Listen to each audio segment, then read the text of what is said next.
Bonjour. Nous allons voir comment on peut adapter la méthode de migration pour obtenir l'imagerie d'une interface le long de laquelle se propage une onde qui va donner naissance à une onde conique. Dans le cas où on a en fait une couche en fait de milieu V1 sur un milieu V2 plus rapide.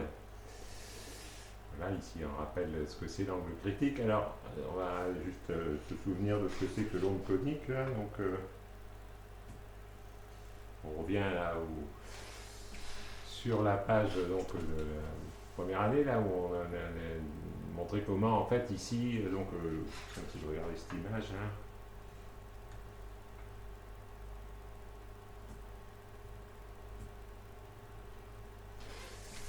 quand on a une source, d'abord on a une couche, en fait, ici, l'épaisseur 500 mètres, là, donc c'est la profondeur. On a une vitesse V1 dans la couche de 1000 mètres par seconde et V2 donc deux fois plus rapide ici en dessous. Voilà. Donc sinus θc c'est 1,5.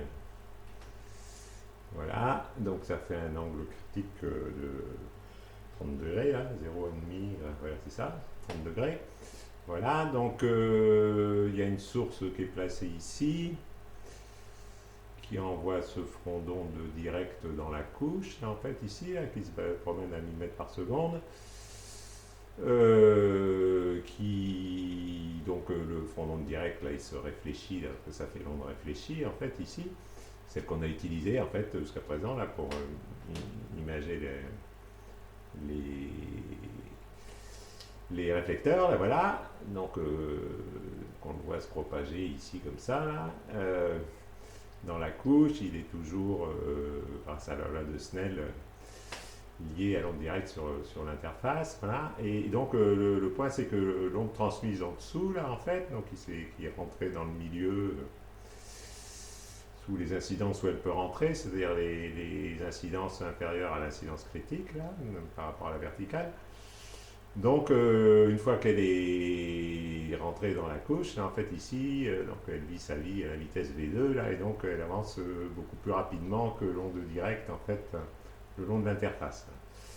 Voilà. Et puis ici, ce qui est important, c'est qu'elle est, le front d'onde est orthogonal à l'interface. Là, donc, en fait, ici, sous l'interface, le front d'onde est vertical. Donc, plus on va loin, plus c'est vrai, en fait, ici. Donc, on va utiliser cette propriété-là là, dans l'imagerie du réfracteur.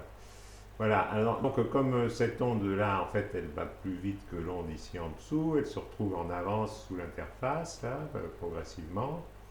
Par exemple, ici, on est à 1, 2, 3, là, donc on est là, et 1, 2, 3, là, l'onde directe et l'onde réfléchie, elles sont que là. Donc à ce temps-là, en fait, ici, l'onde transmise est en avance.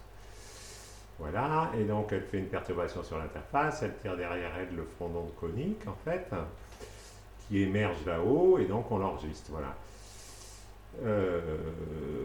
Et donc comme l'onde ici se balade sous l'interface à la vitesse V2, là, et se propage en fait ici horizontalement, là, tout ça est tiré à la vitesse V2, et là-haut, le point, il est aussi tiré à la vitesse V2, et donc on voit cette onde passer là-haut avec la vitesse V2. Et donc sur l'enregistrement, on a donc du temps en fonction de la distance entre la source et le récepteur. En fait, ici, on a l'onde directe avec la vitesse V1, on a l'onde réfléchie ici, comme ça, donc c'est ce qu'on utilise là depuis le début de ce cours, là, en fait.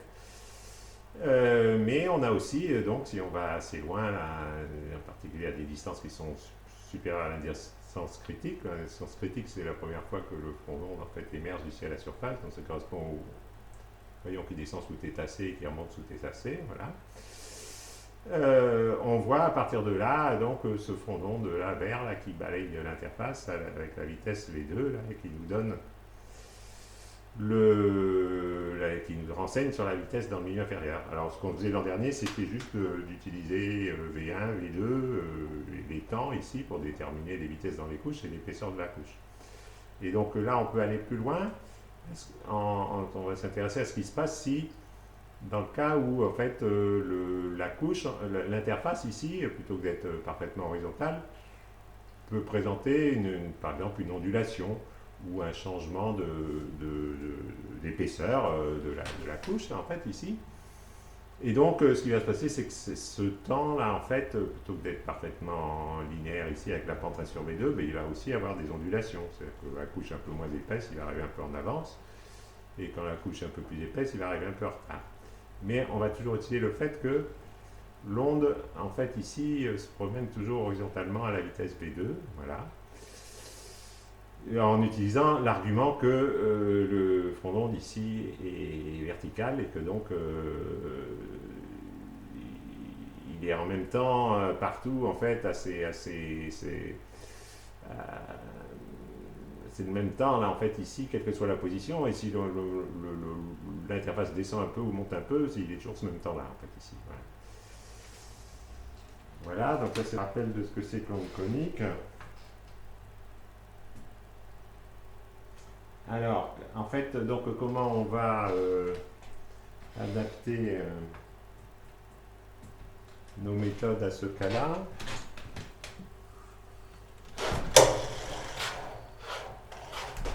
À cette onde. Alors, ouais, on voit quelque chose. Bon, donc ça c'est XZ, notre couche, là ici, de vitesse V1, plus petite que la vitesse V2. Alors les rayons ici qui sont dessinés là, donc qui partent de la source sous l'incidence critique. À partir de ce moment-là, l'onde transmise en dessous là, se balade à la vitesse constante V2. Donc ici j'ai dessiné un rayon et quelques positions de front d'onde en fait ici. Voilà. Et l'onde, donc le front d'onde en fait conique là se développe ici comme ça dans la couche et en fait si on dessine les rayons, ça remonte ici comme ça là. Voilà. Alors par exemple, pour construire, donc, alors ce qu'on s'intéresse, c'est ce qui se passe en XT, là. Bon, il y a les formules qui permettent de le calculer, là. Mais on va adopter le point de vue suivant, qui est que l'onde, en fait, qui descend ici comme ça, qui se balade à la vitesse V2, si je considère ce point-là comme un point diffractant, voilà. Alors d'abord, j'ai dessiné, en fait, ici dans le plan XT, la propagation à la vitesse V2 de cette onde transmise ici en dessous qui se balade là. En fait. Donc en fait, l'onde transmise quand elle arrive à ce point-là, elle est à ce temps-là. Voilà. Puis quand elle est ici, elle est à ce temps-là. Quand elle est ici, elle est à ce temps-là. Là, et ça, c'est à la vitesse 1 sur V2, c'est constant là, en fait ici. Voilà. Bon. Alors si maintenant je considère ce point comme un point diffractant, qui est déclenché au temps où l'onde ici atteint ce point diffractant, c'est-à-dire à ce temps-là. Bon, alors, si ça remonte verticalement, en fait, ici comme ça, je rajoute ce temps-là qui correspond au temps de propagation verticale. Si ça remonte sous cet angle-là, ben, donc en fait après j'ai la courbe de diffraction, là en fait ici, qui est hyperbolique, puisque c'est la vitesse constante, voilà, et donc qui représente les temps de propagation là sur l'éventail que je considère d'angle de diffraction à ce point-là. Donc en fait ici, ça c'est la courbe de diffraction issue de ce point-là et déclenchée au temps où cette onde a atteint ce point diffractant. Voilà. Alors parmi tous ces trajets diffractants, il y a le trajet qui correspond donc à l'onde conique qui est sous θc là en fait et qui arrive ici là-haut. Voilà. Donc mon trajet de l'onde conique, il est sur cette trajectoire de diffraction à cet endroit-là. Voilà. Et donc, le trajet de l'onde conique à tous les points où elle arrive, en fait, donc en fait, elle commence par arriver ici, là, voilà. Donc ça, c'est ce temps-là, plus ça, là, en fait, ici, qui arrive là, voilà. Donc ce temps-là, ben, c'est celui-là, plus ça, c'est ça, là, voilà. Et puis après, donc elle aussi, elle va avec la vitesse 1 sur V2, là, tant qu'il n'y a pas de complications sur l'interface. En fait, ici. Donc ça, c'est aussi la pente 1 sur V2, et tangente à l'hyperbole de diffraction issue du point diffractant qui est là. Et donc si on considère que l'interface ici, c'est une succession de points diffractants, on peut faire cette construction pour tous les points diffractants, et construire de cette façon-là le temps d'arrivée de l'onde conique. Alors, tant que c'est une interface plane, en fait, ça n'a pas grand intérêt, puisqu'on a on a les formules là qui permettent de passer. Là où ça devient intéressant, c'est si l'interface se met à onduler, là où est un peu pas parfaitement régulière. Voilà. Alors, là, ce qu'on va dire, c'est que notre onde transmise ici en dessous, la bleue, la POF, elle arrive ici, là, donc elle est au même temps partout, en fait, ici, sur tous les points qui sont à la verticale, sur tout ce front d'onde, en fait, elle est au même temps.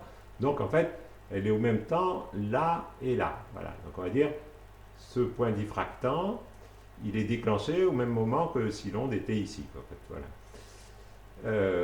Et puis après, c'est le même système qu'au-dessus, là, ça diffracte dans toutes les directions, la vitesse V1. Alors, comme l'interface elle est un peu portée ici, le θc, là, il est par rapport à la normale de l'interface, donc le rayon est plus proche de la verticale, là, en fait, ici, là, le rayon qui correspond à l'onde conique. Donc, c'est pas le même rayon diffracté qui sert à faire l'onde conique. Mais ceci dit, c'est le même système, donc je suis arrivé, en fait, à ce point-là, autant que ça a pris pour descendre et aller là, hop, je suis là, et après je rajoute le temps diffracté, donc le temps diffracté, donc ça correspond au temps qui monte là-haut, là, donc il est un peu plus court que celui-là, donc ça se voit là, il est un peu plus court que ça, là, voilà, et après j'ai la diffraction, en fait, qui correspond à ces temps-là. Et donc le vrai trajet conique, il est là, et donc mon temps de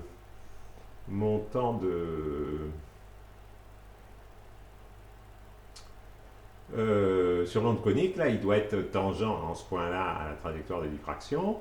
Et donc, en faisant ça pour tous les points diffractants successifs, on va construire la courbe de, de temps d'arrivée ici par superposition des ondes en fait issues de tous les points diffractants. En fait.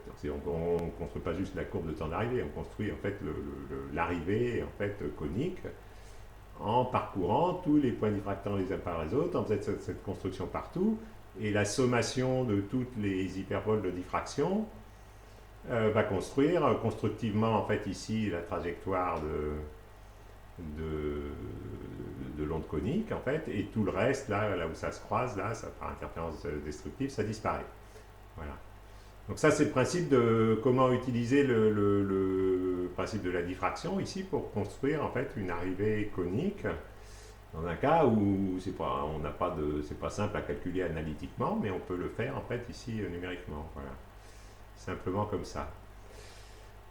Donc par exemple, si on regarde, on regardera, on va regarder. Voilà, qui sont de mon truc.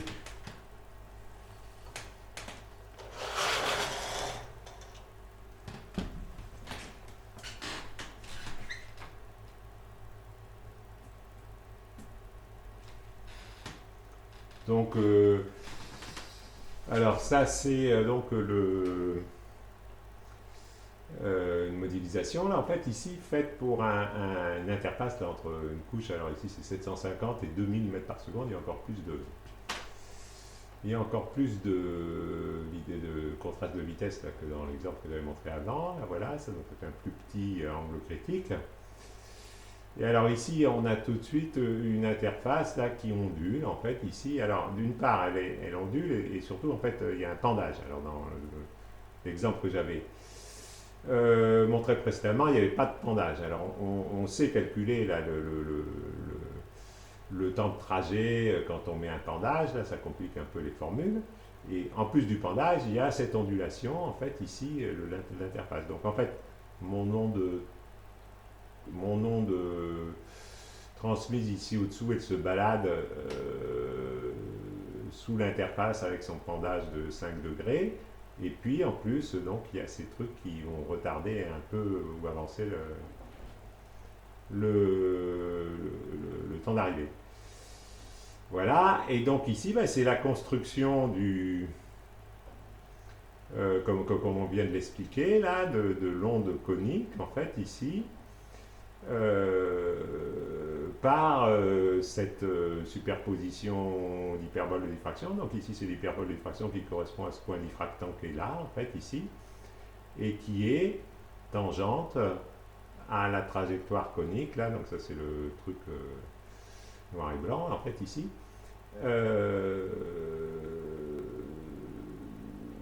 et donc, c'est là que c'est constructif et que donc on parcourt tous les points diffractants, on somme toutes les hyperboles de diffraction, il faut les habiller par une forme d'onde, là, en fait, ici, et on obtient l'onde conique, en fait, ici. Donc, s'il n'y avait pas l'ondulation, en fait, ici, ça c'est ce qu'on calcule, le trait rouge avec le pendage alpha à 5 degrés, et puis avec l'ondulation, on voit que des fois c'est un peu en avance, des fois un peu en retard, un peu en avance, un peu en retard, un peu en avance, un peu en retard. Voilà. Il ne faut pas mettre une oscillation trop importante parce qu'on a cette hypothèse là qui est assez forte là que en fait les temps de trajet là donc dans le milieu 2 là en fait ici orthogonalement à l'interface en fait ici là donc c'est les mêmes en s'éloignant de l'interface vers le haut ou vers le bas donc bon, si on s'éloigne trop c'est plus justifié là. Donc on ne peut avoir que des petites perturbations, des petites ondulations en fait pour pouvoir appliquer ici cette méthode de, de modélisation en fait ici du signal là, en fait, ici. Bon, ce qu'on voit ici c'est qu'on a pris un opérateur de diffraction qui est assez qui s'en va pas chercher des angles assez importants. L'important c'est qu'il est dedans le vrai trajet conique là, quand ces trajets correspondent. Donc ici ceux-là ils servent à rien là, en fait ici parce que l'onde enfin, bon, c'est-à-dire que quand on est ici, en fait, l'onde repart comme ça. Donc en fait, ici, c'est cette partie, en fait, quand c'est ici comme ça, là, ça va être tangent à cette partie de l'opérateur de diffraction. Voilà. Donc on a pris un petit opérateur, donc ici par exemple, ça en fait, ça c'est un effet de bord, là, comme nos ondes, on les arrête ici, bon ben ça fait une limite en fait, qui suit le truc ici comme ça. Si j'avais été plus loin, ça disparaîtrait. Voilà, là, il y a aussi le dernier opérateur qui se voit, tout ça comme toujours, il y a des effets de bord là en fait. Voilà. Et donc ça c'est alors ici on a la même interface mais ici donc avec un tir comme on dit vers l'aval là, c'est-à-dire qu'on tire vers le bas là. Et puis ici c'est un tir vers l'amont, donc le tir est là et les récepteurs sont là. Alors en fait ce qu'on sait là depuis la première année là c'est que la pente en fait ici, d'abord c'est plus 1 sur V2, là en fait ici c'est sinus θc plus alpha ou sinus sur V1 et puis ici sinus θc moins alpha sur V1. Donc en fait la pente en fait ici c'est pas la même que là, voilà, ça c'est l'effet du pendage. Et donc, bon, ici, c'est juste pour voir si, quand on va faire la migration, on obtiendra le même résultat, en fait, ici. Voilà, donc ça, c'est la modélisation. Et après, comment on va faire la migration? Alors, la migration, en fait, on va prendre le tableau, là.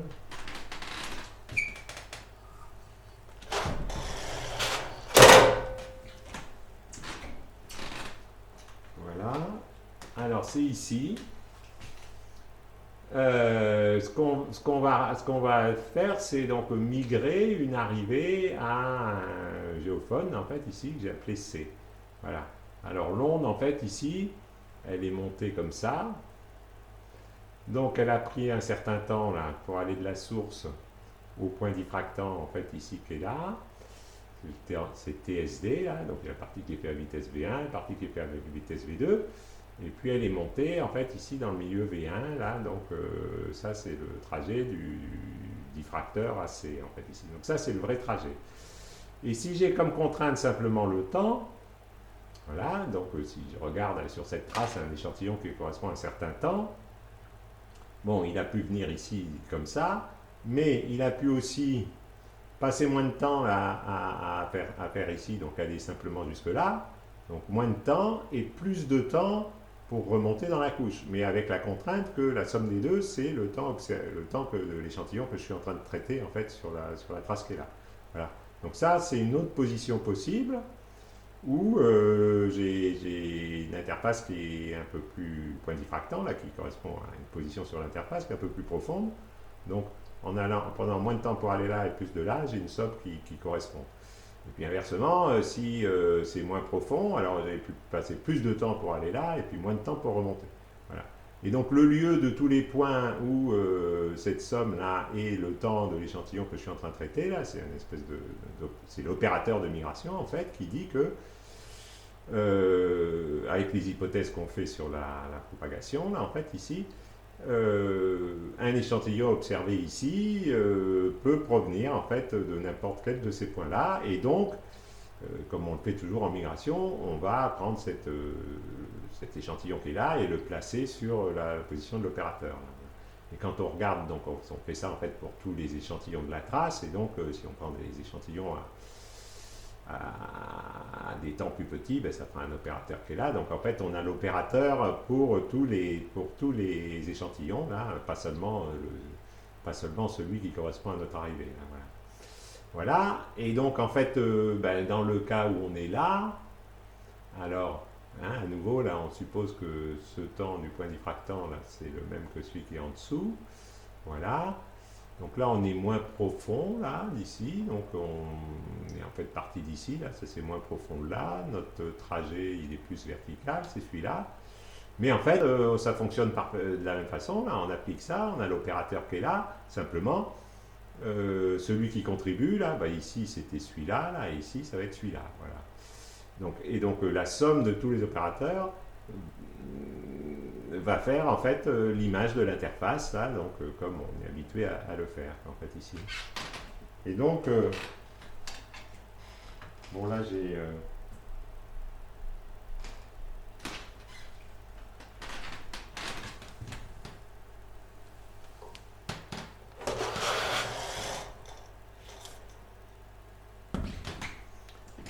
je n'ai pas ici montré un opérateur unitaire, là, donc ça c'est quelque chose que c'est utile à faire, et j'ai montré en fait directement le résultat de la migration, c'est-à-dire en sommant tous les opérateurs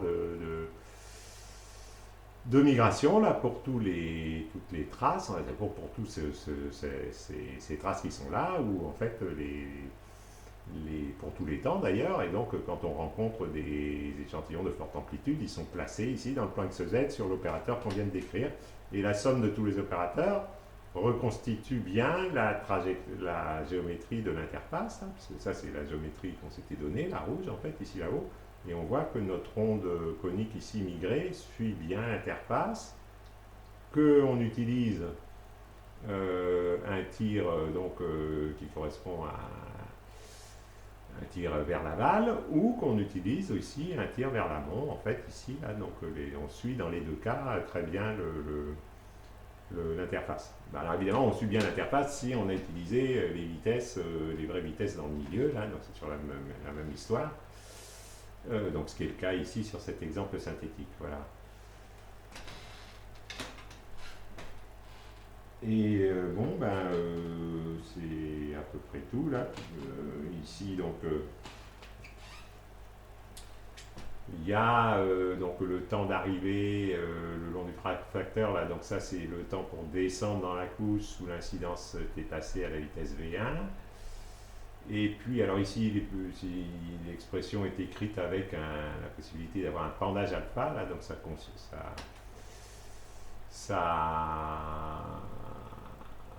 complique la formule. Ici, il n'y a pas de pendage alpha. Ici, ça fait simplement la tangente θc. Là, voilà. Donc,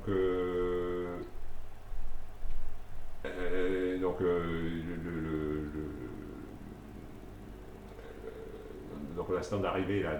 Donc en fait ici, oui, ça c'est ce qui est fait à la vitesse V2 là en fait ici, et qui quand il y a une couche s'écrit comme ça. Donc en fait ça c'est la somme, c'est ce temps, le temps bleu là en fait, d'arrivée de la source jusqu'au point diffractant sur le réflecteur là, ici j'appelle XM. Ça c'est le temps diffracté là comme d'habitude là, qui fait l'hyperbole de diffraction là en fait, entre la position sur le point diffractant à la profondeur Zm et le géophone à la surface en fait ici, et la migration, donc en superposant en fait les ondes où, ce que j'ai dit, là, la somme du temps en fait ici pour arriver au point diffractant et le temps diffracté en fait ici correspond